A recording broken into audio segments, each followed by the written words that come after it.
I came because there is a big mission happening in Morocco, which is nurturing and fostering and enhancing and encouraging a startup ecosystem in Morocco. Are you ambitious, or you can really benchmark with the US, with other, if like, well-established models? I got to meet my peers, Moroccans, who came back to give back. I met a lot of experts in the startup ecosystem. You need viable projects. You need projects that are worth investing in. If you like, you are business angels, yes, but you are looking also for profit and French. Now it's a real pleasure to see the young generation code switching Arabic, Moroccan Arabic, and English, if you like. For 3 years, I think we have to really jump in our capacity as a nation to conduct business in. Assalamu alaikum. I'm Fouzi Boukries, your new host for this special episode of From Scratch Moroccan.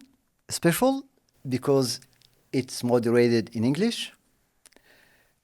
Special because we've tried to satisfy the many requests we've received from our audience to introduce English in our podcast.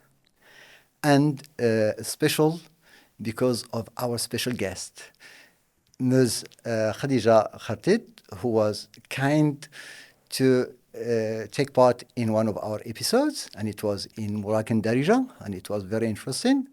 And I'm so pleased today to welcome, if you like, to have Ms. Khadija Khartit again, and this time to address the Moroccan youth who are keen on speaking English. So please join me to welcome Ms. Khadija Khartit. Khadija, welcome.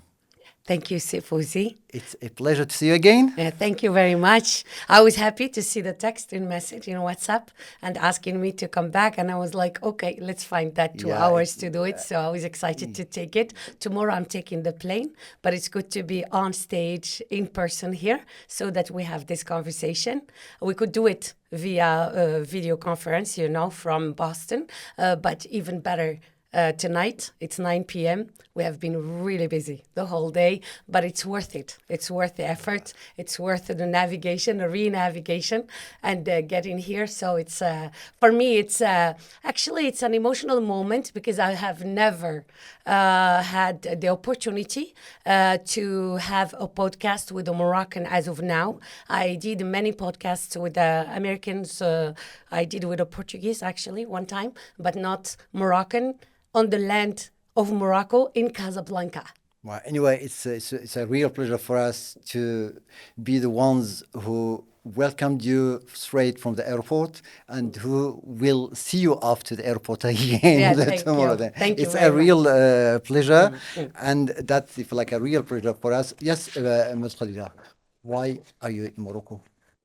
I came as a give back, just to say it in short, but I came because there is a big mission happening in Morocco, which is nurturing and fostering and enhancing and encouraging the startup ecosystem in Morocco, which is big time.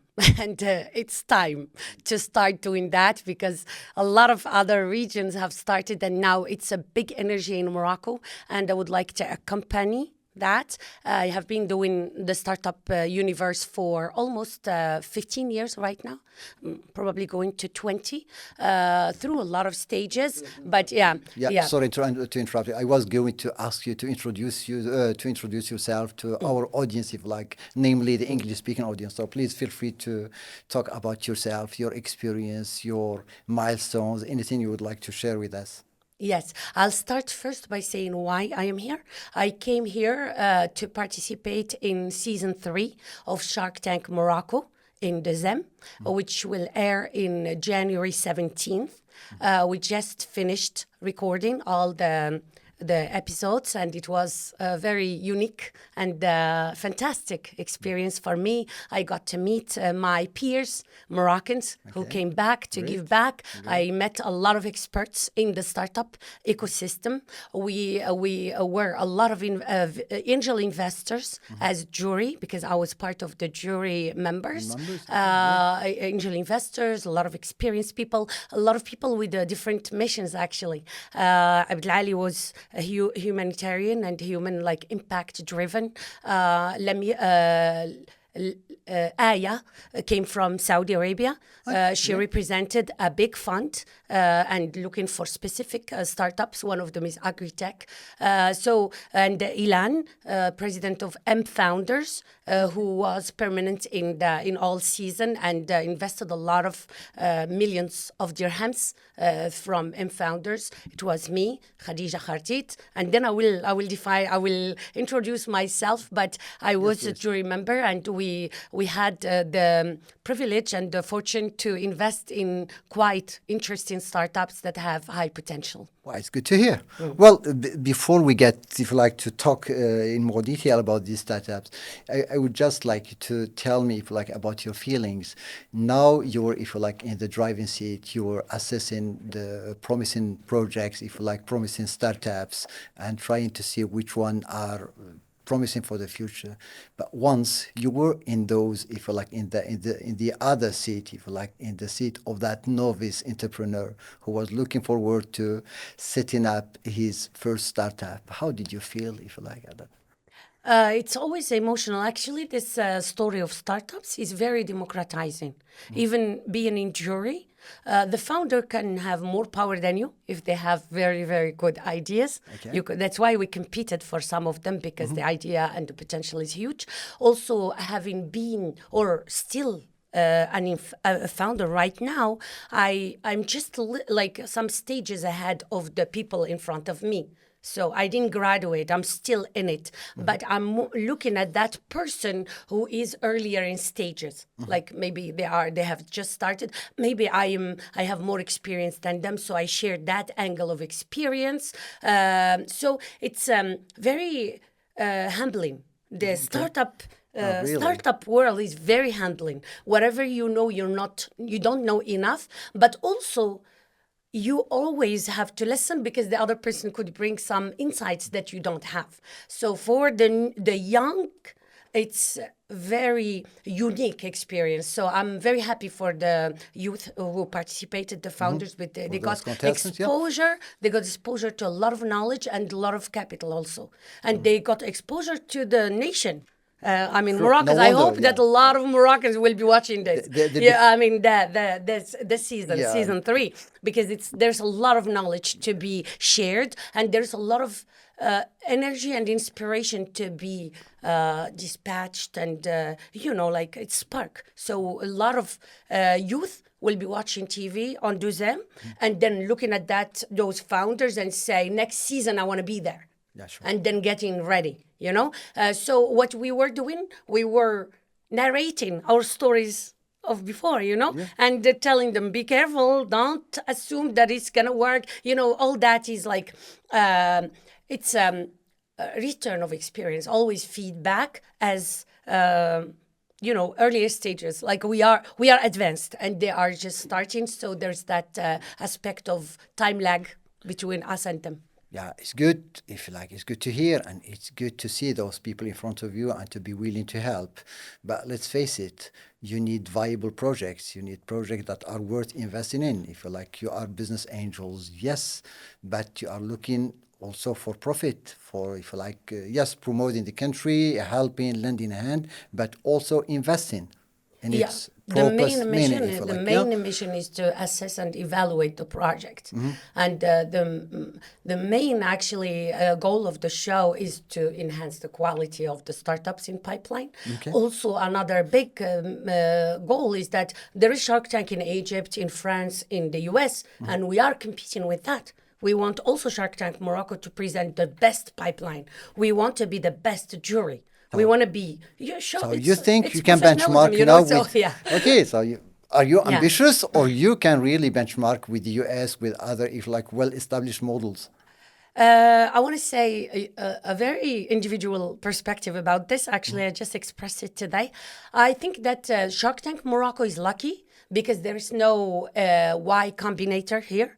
There is no Sequoia Capital. There is no A16Z. There is no the big guys, you know. Exactly, like So the pipeline, all the bright startup founders aspiring, they came to the show. So I was very excited to see a lot of AI startups illegal and in mobility, detecting, mobility, yeah.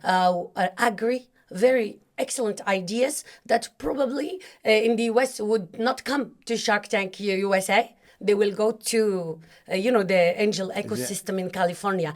But this is like an opportunity for the show and an opportunity for the angel investors in the jury to receive such high quality. We are also very high quality jury, so also Okay. we are a lot of insights, a lot of experience, network and capital also. Well, So that's great. it's a good forum. Well, that's fine. So, from where you stand today, if you like, how do you assess the current situation of the Moroccan, if you like, startup? I think it's embryonic. It just started, That's indeed the image I was going to give Yeah, you. Is it yeah. embryonic? Is it a baby? Is it a toddler? A kid? What? In which stage of its development is it? Embryonic, maybe I don't know. I don't want to be like I mean, it's starting, but with high potential. So there's big energy. There's a lot of knowledge. There's a lot of talent, and there's a lot of exposure. That's why English. So we're gonna come back Yeah, and talk exactly. why English. Why English? Why English? Because startup is global. It's borderless. Knowledge is borderless. Ideas. You have to. You don't reinvent the wheel. You look at what's going on. Either you take the model, you replicate it in Morocco, or you look at some ideas, you adapt them in Morocco, or you come up with an idea and the world takes it from you. Yeah, So it's all like, it's not a closed environment, it's very open environment. That's why English is essential. It's vital for us to immerse ourselves into the startup global ecosystem. Yeah, I was going to ask you indeed about this again about the status of English in Morocco. How do you see it today? Like myself, I'm always nicely, if you like, pleased, nicely surprised, if you like, to hear people now in the streets, young people talking in English. If you like, even when they code switch, we use myself. Perhaps people are already used to code switch, Arabic and French. Now it's a real pleasure to see the young generation code switching Arabic, Moroccan Arabic, and English, if you like. And they are just authentic, natural speaking English. How do you see that? See, Fouzi, I'm from my side to you, Yeah. because you're a professional English expert. I'm saying this is your time, it's good time Well, for it's always you. a pleasure for 'Cause me it's if always, you- you yeah. go in the street, you hear that. It wasn't I the see case some part of me, if you years like, in the ago. street, yeah. And even me, that's history. I did it as a self-taught person because of my inclinations. But now I see the youth interested, so I'm hopeful. So I think it's a wave that will go up. So more and more Moroccans will be talking English. So I see the youth, but I am so impatient. I don't want just the youth or a certain segment of the Moroccan economy to speak English. I want the whole. So you share the Yeah. idea that, well, high time we switch to English. Yes, but it has to be done progressively, not switching. At least twinning. Okay, twinning then, Yeah, okay. twinning. Both. French is going, but professionals in Morocco, they should speak proficient English, not English, proficient English, so this should- because it's the language of business to do deals, to get jobs, to conduct interviews, to convince, to hold intelligent conversations. It's not like, hi, I speak English. How are you doing? It's not that. No, It's more than It's that. the language And of it's not- business. It's the language of international communication. and with exactly. with no apologies and no corrections. So Exactly, really, sure. I want the Moroccans to speak without saying, I don't speak English fluently. I don't want to hear that anymore. Yeah, maybe I'm tough a little, but tough with love. because we have to work on this. I mean, I think in 1 to 3 years, I think we have to really jump in our capacity as a nation to conduct business in English. Well, that's very good to hear. Yeah, it's very good to hear, and it's very good to. And thank you for the podcast, because Well, that was this is part of that it. was the idea indeed. I said if you like, there are a lot of podcasts over there, if you like, and most of them are in Moroccan Arabic. Otherwise, they are in French. How about those English-speaking people or those who are keen on using English in their daily life? Why should they not be served as well? By And the that, way, all the pitches that went into show, they were like mandatory by English versions of the pitch decks. Also, not we did the show in, but the pitches, some of them are conducted yes, in I English, happen to be. and also the technical terms. But I'm not saying like we switch to that, but we conduct business with that, with English. That's what I'm Yeah, saying. I did indeed. I tried to coach some of the contestants, if like some of the founders, and I noticed that their presentations were in English. So yeah, sure, they needed some slight modifications, but they were in English, and it was a pleasure to see. If you like, it means that in their mind, I'm doing business. I'm looking forward to doing business, and I do it in English, and that's really good. That's a really good thing. Then, One thing that I'm gonna do after we do the podcast, I'm gonna share it on LinkedIn, and then I have 8,000 people in my network there. So there will be a lot of nationalities looking at this conversation, and that's what we should do. We should think about that. If we do some activities here, there are people who want to know what's happening in Morocco. Morocco is loved, and people want to know. But when we switch to French, then we truncate. Then only the French speaking countries can share the depth. Everybody else is like just it's exotism. like we limit our Yeah. horizon, if you like. Yes. You speak English, you speak to the world. If you like, Our you speak, mic is muted. Yeah, exactly. Due to that, to the language. Exactly, and it should not be. If like we shouldn't think, if like, of this linguistic barrier. It shouldn't be. If like we should just get rid of it and move forward to. And when I using say English. English, it's not because I came from America. It's because this is the lingua franca. This is the global. It is a It's lingua not. franca. It is. It's not to do business with America. It's to do business with everybody. Everybody. Anybody speaks any X language, you switch to English, you can talk. It's the second language for anyone else. So that gives you the the gateway to any country you want. Well, I often say that, if you like, to my students. I tell them, wherever you go now for your higher studies, you go to Spanish, French, English-speaking countries, you will definitely need English. Whether you go to business schools, to engineering schools, even to med schools, you will always be required to speak English. To the extent that in some schools, if you like, having a certified level of English, meaning for an international certificate, is a pass grade. You can't have your degree if you don't validate, if you don't have a pass grade in English, if you like.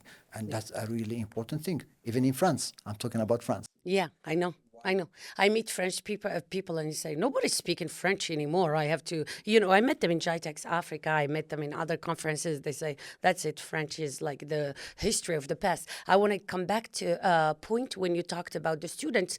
I don't even give that much importance to the education part of it, but studies globally show that all countries, and there are data. I have data in Sohaara and all that. The salary, the compensation is 30% more or higher, just when the person in that country speaks English over that the language that they use for business. So English gives you higher compensation in any country you are in, because you can take senior roles.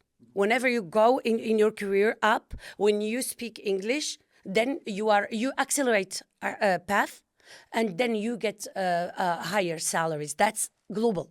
Okay, we are in a startup podcast, so we are encouraging more people to do startups. Startup is the same thing also. If you speak English, you're gonna pitch, you're gonna get funded, you're gonna have more customers, you're gonna have access to more markets. So it's the same story. It means like better success, better income, which is the subject of Sohaara. Sohaara is about venture success and income acceleration and path. So English for us is foundational. It's the start, then you go from there and do other things. Yes, Khadija, you are a business angel, but not only, you are also a founder. You founded your own startup. Yes. What can you tell us about it? A lot. A lot, Yeah. okay? So yeah, I actually I came here because I am a founder. Okay. So I know that how to what is the experience of those founders in front of us in the show. So I'm Khadija Khartit. I'm Moroccan. I grew up in Marrakesh. I was born in Marrakesh. I went to my essential studies in Marrakesh, and then I got accepted in ISCAO. I Okay. did ISCAO in Casablanca. I love ISCAO. I love Casablanca, actually. I became Marrakchi Casablanca.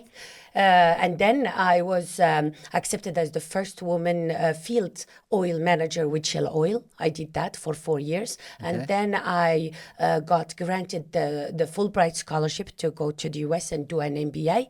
I did that. I worked in the US for 1 year, came back, worked again. Then I got married and I went to the US. I did another master's in finance and I did CFA, which is the Chartered Financial Analyst. Oh, Yes, that's great. accreditation. Oh, great to hear. A few women were doing it at that time when I did it as a Moroccan woman, because not many, it's a hard exam, 3 levels.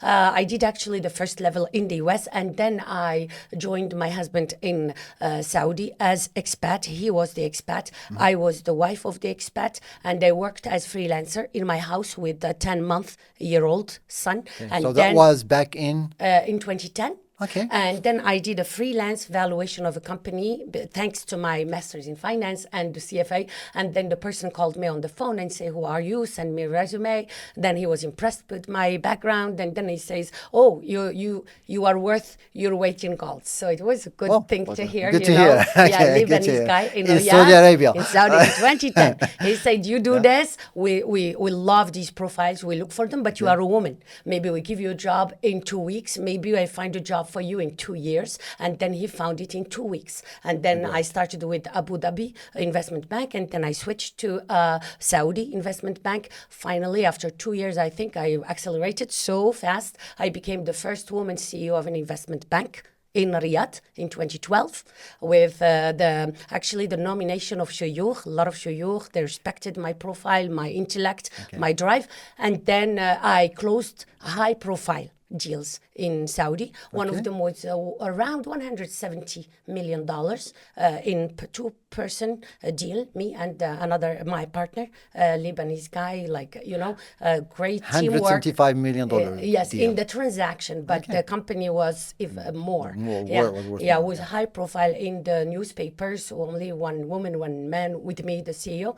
A great story. And then fast forward, my son had autism. I had to go back to Boston. Then I became adjunct faculty at Cornell, and then Brandeis teaching entrepreneurship and fintech. Then I was advising strategy for tech startups in the Cambridge area around MIT. By the fact that I'm a lot finance, a lot of fintech came to me to do strategy. And then when I was talking to a lot of women in Cornell, and I say, "Ladies, any one of you want to start a unicorn? Any one of you want to do a super app?" Because that's what I teach in the fintech program. Then they say, "Oh, we don't think we can do that. It's too hard." And I start saying it, and they say, "Khadija, you can try." And then I decided to try. Because what do I lose, So I started and a then company. your new baby. I had the autism thing going on, and then my son was placed in residential, so that health situation and still going on, but alhamdulillah. So he was taken care of, and then I said, how do I give back? How do I do impact in the things that I do? My superpowers. I'm optimistic. I share with you, positive energy. I can in fact with great energy. You're spreading good vibes. And then I love learning and I love innovation and I love to build. So I said, maybe you get a shot at this. And then I started an idea for women. Actually, I wanted to solve the problem of inclusion of women in the economic fabric in the world.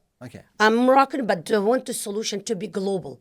My ambition is global. right? It is a Moroccan identity, but the drive and the ambition is global. So I did that for 2 years, and then the market pushed back. So I had to pivot because whenever we talk with universities, they can't isolate men from women. So we switch. By the same token, the market moved. And then the solution that we have devised for women to started to become very good for men too, both men and because women, of AI. Okay. You know, AI is now evaporating jobs. You know, especially white collar.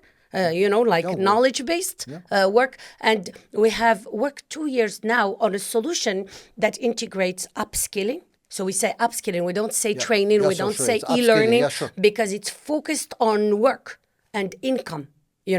And we do tooling, which is, design, but do you know how to use tools for design? Do you know writing, but do you know how to write a book in a software? Or, you have a startup idea, but do you know B2B sales because your product is B2B? Or do you are a founder, but do you know CRM? Okay, I want indeed, all that thing, tooling. I wanted to hear that from you because I was asking myself, I was wondering if you're like, what's the added value of this Sohaara? If you're like, it's that integration. Is it simply a Me Too LMS? Is it, if you're like now in our era, if you're like everything is free online, I can have if like a bunch of training courses, if like the MOOCs and everything. Yeah. So why should I pay a subscription to this Sohaara? I did. Thank you, Fouzi, for this question. Because a lot of people think, it's another course or another e-learning but it's not.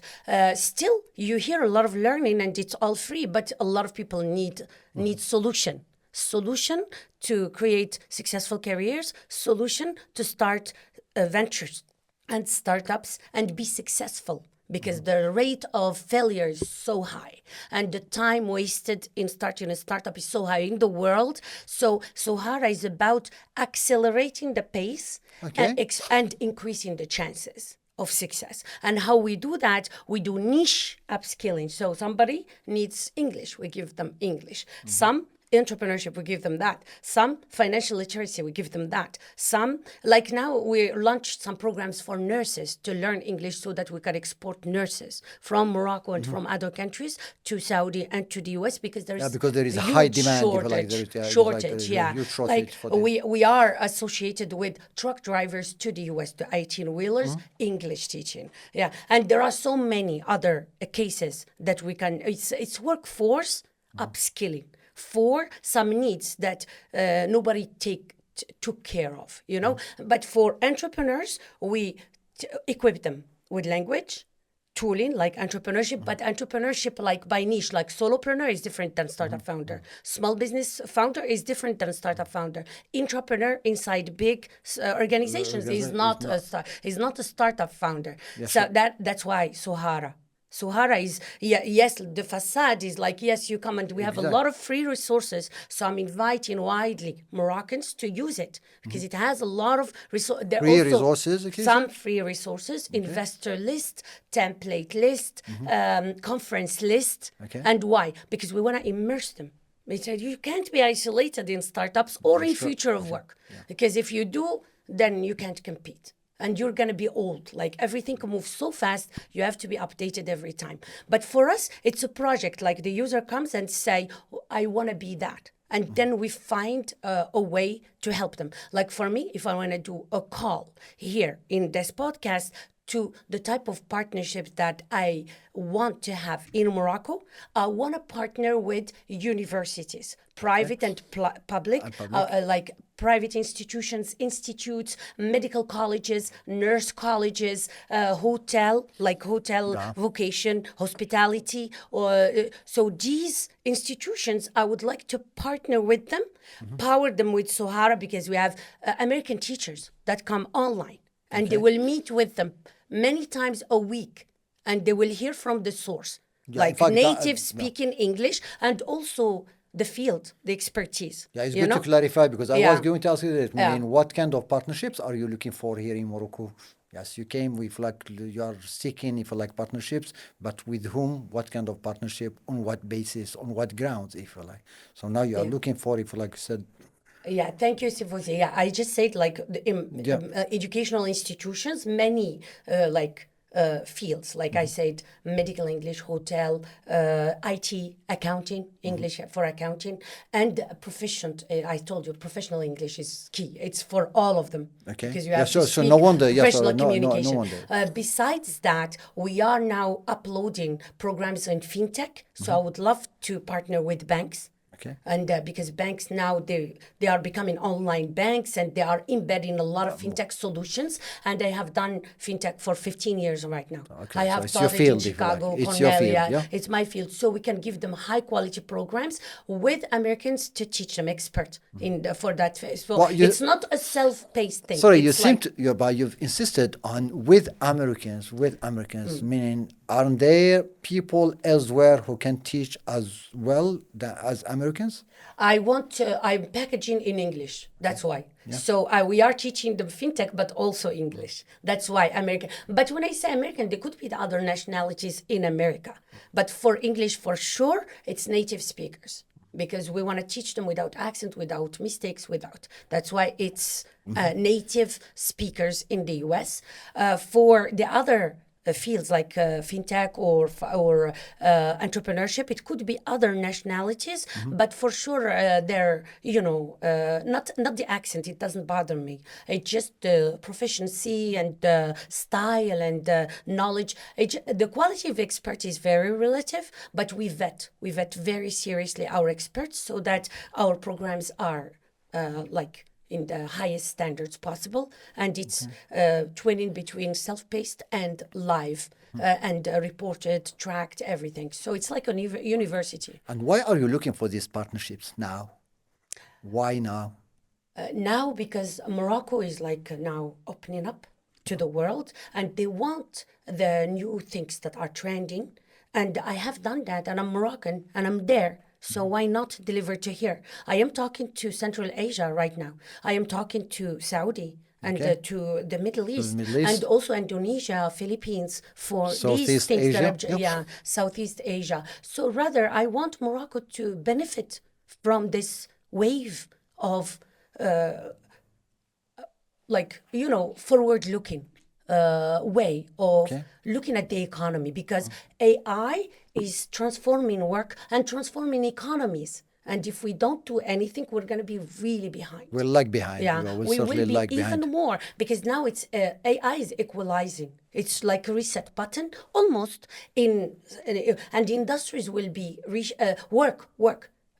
An attorney now with AI is different. They need to become augmented attorney. A doctor needs to become augmented doctor using tools. A business person needs to know how to use AI because the speed is different. The jobs the headcount will go down.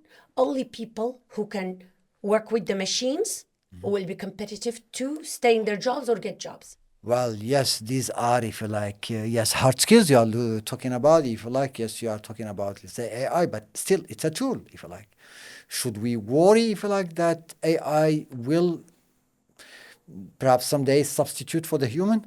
We should worry that we don't keep up, because nobody knows what is going. What is people talk about AGI right now, and we're not gonna like turn this conversation into forecasting and technical, but anything can happen. Even Sam Altman of Yeah, sure. OpenAI says in his think, nobody knows what's next. What's gonna happen next? Even him like working on this day and night and starting it many years ago. I heard a lot of founders of AI, like Aravind, the Yeah. Indian. He was like, I asked AI to tell me how to speak in a conversation like Steve Jobs, and I was surprised. It was Aravind speaking Steve Jobs' Jobs. Well, so style. But yeah. what I took from it is like they don't know what's gonna come out. In any case, How for can us, you, we how, need. sorry, how can you then encourage people to invest their, if you like, their time, their energy, their education in a field that's uncertain, if you like? We don't know what's going to happen tomorrow, if you like. Well, people in blue chip businesses are certain where to invest their money. When you invest in agriculture, you invest in agriculture. When you invest, I don't know, in industry, you invest in industry. But now this AI, if you like, But AI is going to be embedded in everything. in Even all aspects, even and yes, agriculture is going to be touched in a big way from even plumbing, it is, like yeah. infrastructure of AI. So agriculture engineer, if he or she doesn't know how to use AI, she's going to be in trouble. Okay. You know. So whatever you do, you have to ask introduce AI. how AI is changing your job.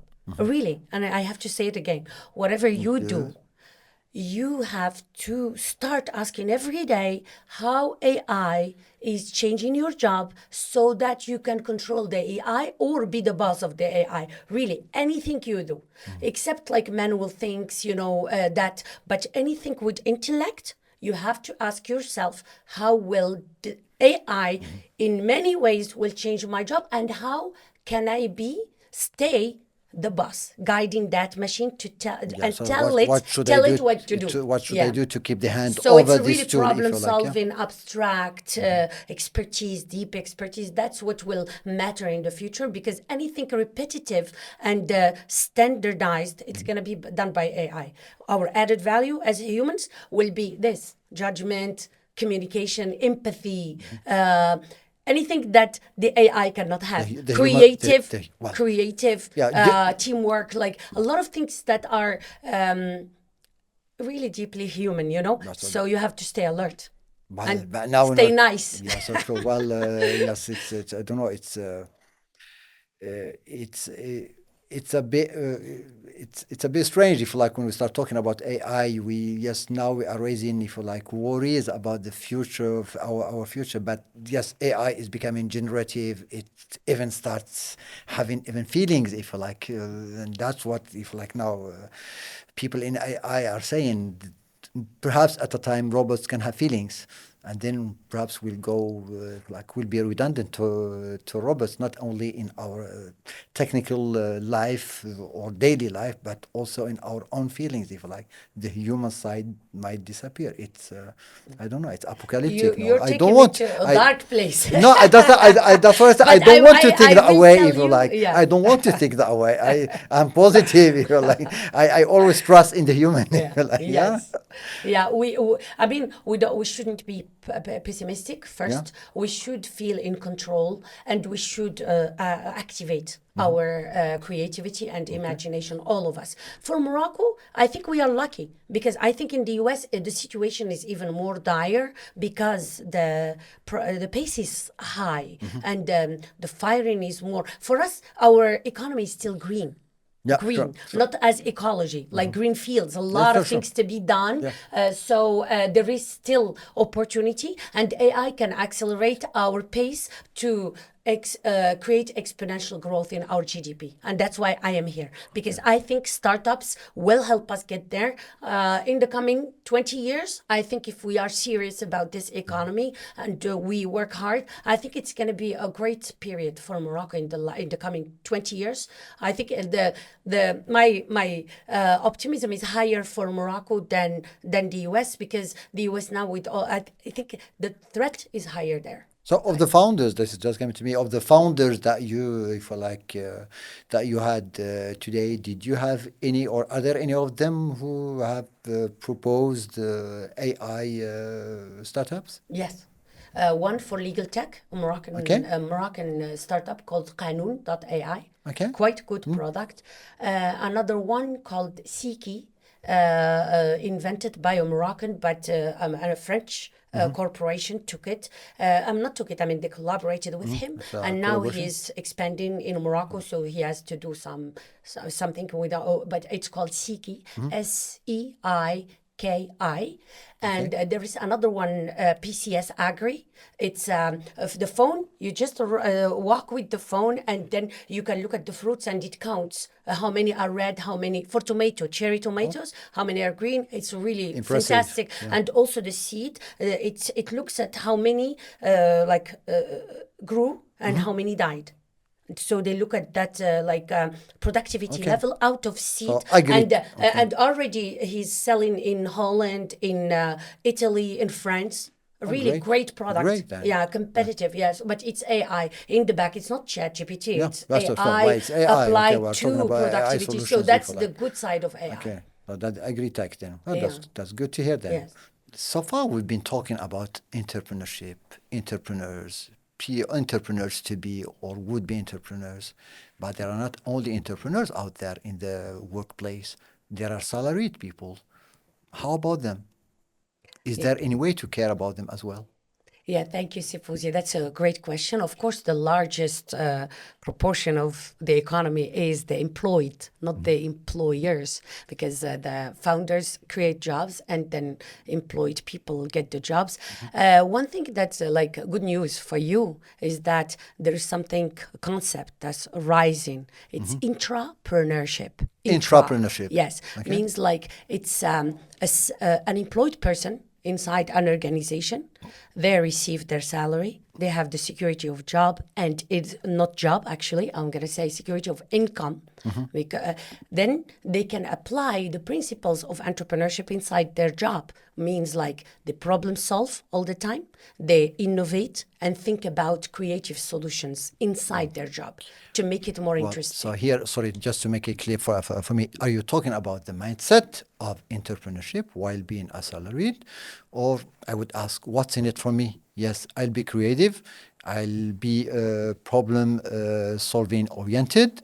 But then, meaning, what will I get out of that? You get It's your more job. Actually, it's more that's it. So it's more intellectual effort, if you like. It's I don't know. It's yes. It's even I don't know if I can talk about intellectual property rights, if you like, or should I do this just to secure my job, to secure my income? I think the minimum required now is to be creative to keep your job, because we just talked about AI, and now every job will be under threat, and only people who are creative problem solvers invested in the mission will keep their places in the teams. Now it's teamwork, but the team members have to be valuable to stay, because when headcounts go down, people who are not very indispensable for the job go out. You know, to stay indispensable, you have to stay creative, means you have to have that mind of the entrepreneur, and not just the mind. You talked about the mindset. Yeah. That's just the beginning. I mean, it's a practice, it's a habit. You have to become like, that's your daily routine, is to be like that. And that leads me to give an advice to all the students. Do not just be content of learning and like keeping memorizing and applying. It's not enough doesn't anymore. work anymore? No, it's not enough anymore. You can learn, you build that knowledge, but now you have to think how you're gonna make that knowledge practical and applicable and yield fruits. How is it used? You know, that's why Sohaara talks a lot about tools. Okay. And that's why it's knowledge tools to make that knowledge like practical. Here it's like you've hinted at soft skills, but you didn't talk about it. Like I don't know, because you've talked about collaboration, you've talked about teamwork, meaning what again? We should develop our soft skills in as much as we develop our hard skills or technical skills, meaning?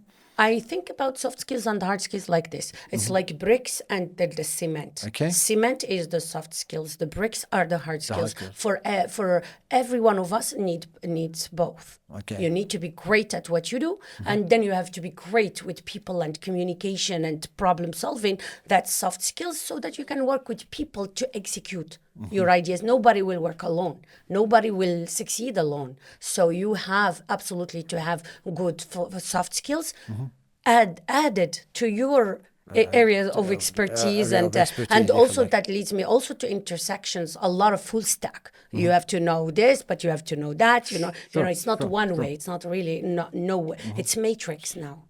Well, that's great then. Well, that would bring us to the end of this podcast. It's been a pleasure talking to you. Highly informative. Very pleasant personality talking to me here. Thank Okay, you. it's been Thank really you, a Fouzi. great pleasure talking to you, Khadija. Now, before if like we close, I would just like to ask you if you had any pieces of advice for our audience. namely for the youth, the Moroccan youth, For the Moroccan to youth, inspire them? yeah, thank you. So for this closing, really to like takeaways with all the changes and everything and all Morocco going up, problem solving will be the first quality to have. Um, Creativity. Creativity is not an easy thing to say. You can say it, but it's not easy to come, you know. But yeah, I can't give like ingredients, but creativity, be aware that you want to be creative so that you can think every day to activate that. The third thing is teamwork. I think you have to get along with people to work, to execute your ideas or execute theirs. If you are a member of their team, then you have, and humility about working with people, and also humility to know that you don't know enough Well, every day. humility always lies on top of all skills, if you like. All Yes. yeah, so certainly. Then. That would bring us to the end of this podcast. Again, Khadija, thank you very much. Ladies and gentlemen, if you stayed with us until now, spread the word, and I'm looking forward to having you again, Khadija, to talk about other subjects of interest or other subjects that will stir the interest of our audience. Thank you very so much. much.